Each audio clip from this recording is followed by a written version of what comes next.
Everyone, it's Rebecca from the Glitch Stitchery. I'm here today with a different video than usual. I know normally I talk about fiber arts and do one pen video a month. Lately, I have been getting back into my doll hobby. I had kind of sidelined it for a while because of lack of space, but in this apartment we have more room, so I can work on it a little more. And I'd been out of the hobby for a while, so I got back in and I found new doll brands that I hadn't tried yet. So we're talking fashion dolls mostly. I do collect resin ball jointed dolls, but I've been trying not to buy more of those because they take up a lot more room. However, so I had started trying out the rainbow high dolls. I bought 3 to start, and this is going to be 2 separate videos related to the rainbow high and shadow high dolls.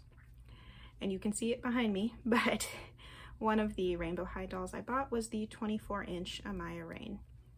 Now this is a doll video, okay? So if you are scared of dolls or have a doll phobia or just don't care for them, I don't suggest you watch. But basically I want to compare the 24-inch Amaya Rin to my SD-sized resin ball jointed dolls, because there have been some people on the various boards who have said that the rainbow high dolls had a ball jointed doll sculptor help with designing the joints. I have not been able to prove that, so if anyone has a screenshot for that, I'd appreciate it. But anyway, I want to compare her both size-wise and jointing-wise to 3 of my SD-sized female dolls. So I have a Volks back there, a Luts, and a Feeple from the Fairyland dolls. So I'm gonna go get those other 3 undressed. There is gonna be doll nudity in this video, although for the ball jointed dolls, I am going to have them in like a t-shirt or something, just because nudity with a ball jointed doll is a little different than with a fashion doll, and we will discuss that in a moment. So let me get them set up and get the camera set up, and I'll be right back.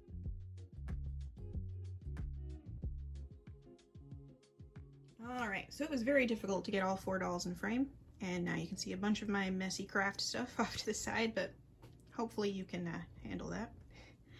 So you can probably tell by looking, but the reason I kept the ball jointed dolls in an underwear set is because they do tend to be more anatomically accurate than a fashion doll would be.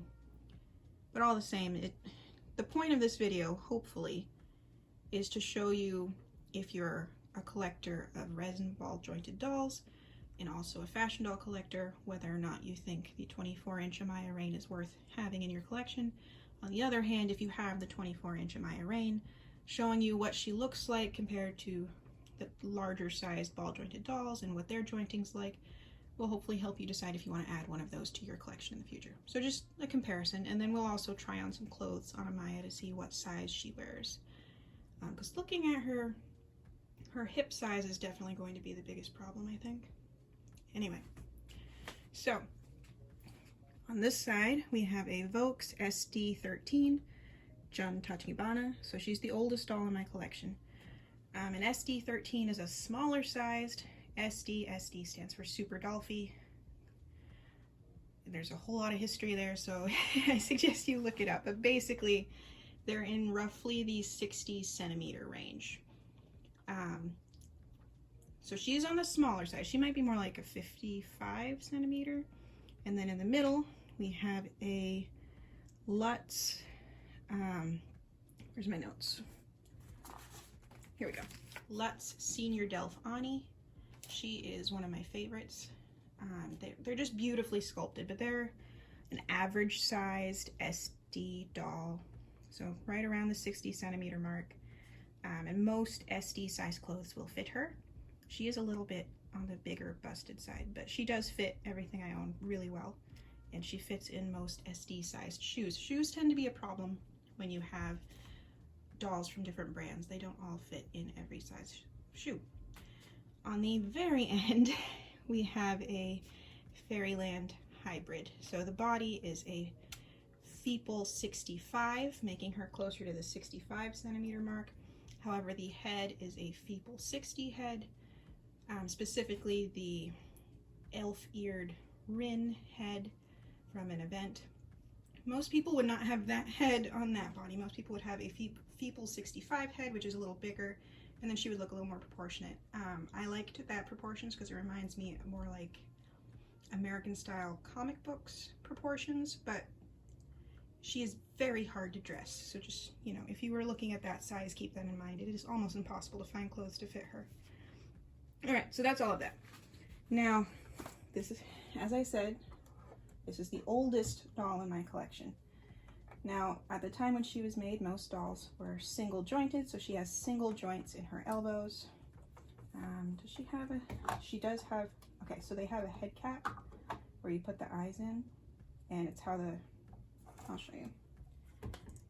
So the whole body is strung with elastic, and then on the end of the elastic there's a hook, and the hook holds the head on the body, and right now her hook is loose, so I'm going to have to fix that. But you also put the eyes in. Her elastic is funky because of how old she is. I should probably have her restrung at some point. She's gonna give me problems today. There we go. Okay. So yeah, single jointed, wrists move. She has a joint right here in her torso that's stiff, but it does work. Shoulders, thigh joints. Her joints in her thighs are pretty good. Single jointed knees and jointed ankles. So she's a pretty standard, basic set of joints. She has elastic running through everything. She's hollow, and the elastic holds the joints in place so that she can hold poses. Sometimes the clothes get stuck between the joints, but that's just how it is. She is very solid. They're all made of resin. Her resin in particular is very heavy and solid. I love her very much. All right, so then we have the Luts doll. So she has jointing right under the bust, right here. Shoulder, double jointed elbows, so they have that peanut joint. Wrist. Her thigh joint is a little different. It has like a cut in it so it can hold the different poses better, and a double jointed knee.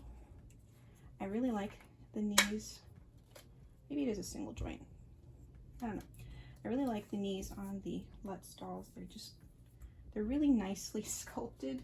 She looks very elegant, and you can also buy a high heel type leg for her body so that she can look even more elegant and wear a high heel shoe, and it has a different curvature to the calf. But yeah, she's one of my favorites. And then we have the problem child, but she does have some interesting features that I think make her important to this discussion. So she does have jointing under the bust. However, it's an annoying joint and I don't like using it. She has she has the double jointed elbows. The thing about Fairyland dolls that makes them different from other ball jointed dolls, other than the price, is removable hands to make it easier to get them dressed. You can buy hands with different poses. They kind of click in there. And then her thigh joints suck and she can't even sit down properly, but they are nicely jointed. Double jointed knees that are really stiff, but they are there. And then the ankles also come off, and you can buy high heel shoes so that she can fit, high heel feet so that she can fit high heel shoes better. Oh, I got some scuffing on her. That's okay. Oh, she's so hard to get. She's very difficult to work with, partially because of how large she is, and partially because her design is just a little bit finicky. I like her, but she's difficult. All right. For Amaya Rain, she's obviously a much less detailed sculpt, and she's plastic instead of resin, so she's not as heavy. But, her head's huge, but if you compare her body height is very close to the body height on the Volks SD13. It's not exactly the same because her ankle joints do not bend. So, like, they look like they would, but all they do is that. They don't actually go flat. So she's always going to have the height of her high heel shoes. That said, she is reasonably close body-wise in height to the SD13. If you include her entire body, she's fairly close in height to the Feeple65. She has, let's see, so in addition to the bending joint on her elbow, she has a twist joint on the shoulder, twist joint on the hands. Do the hands come out? No, but they are, I don't think so, but they do, you know, bend. She has a joint under the bust. Her hips are interesting.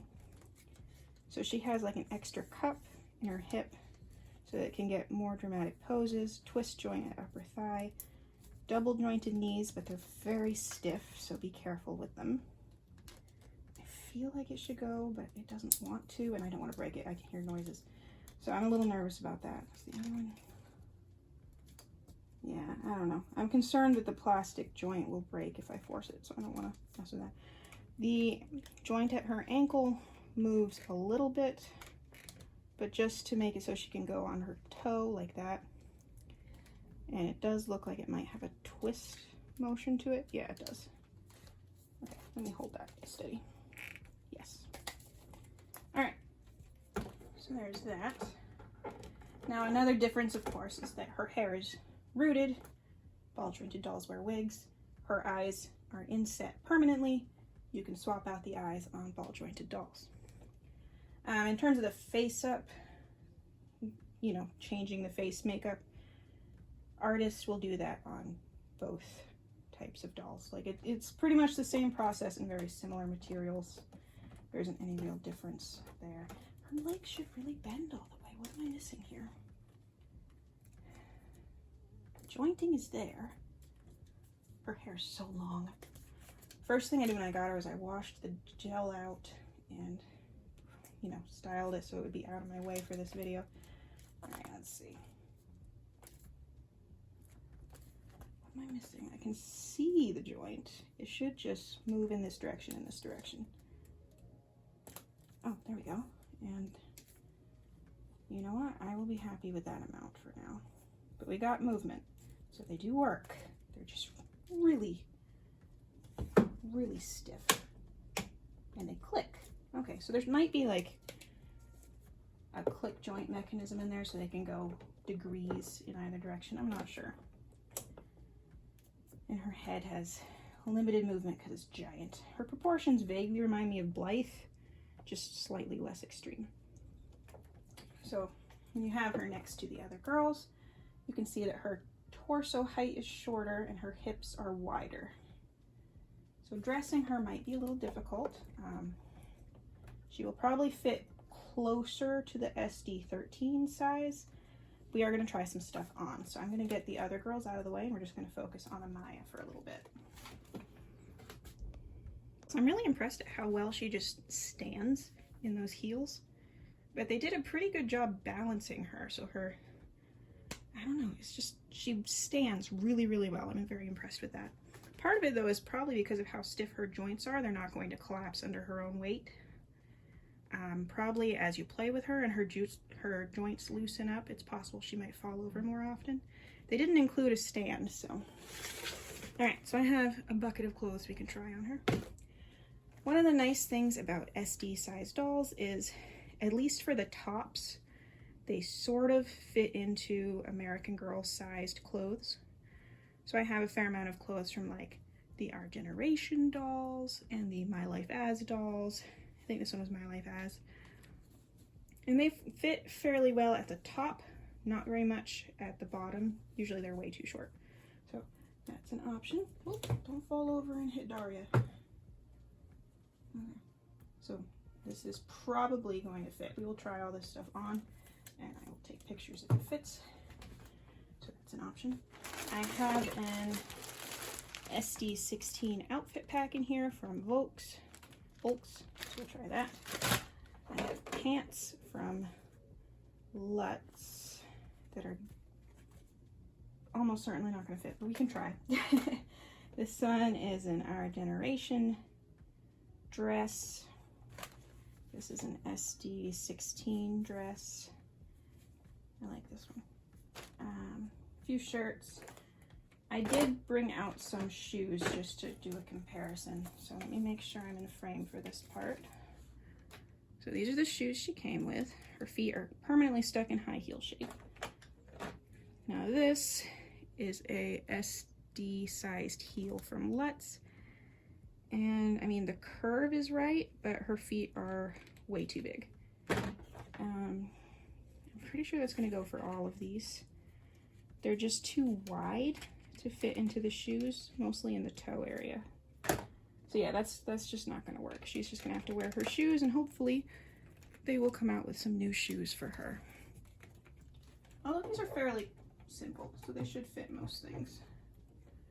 I wish she could have flat feet though, so that she could wear sneakers, because I feel like the boy-sized SD sneakers would probably fit lengthwise. They're just not going to fit the fact that she has high heel feet. So I'm going to try on the dresses and we'll take some pictures.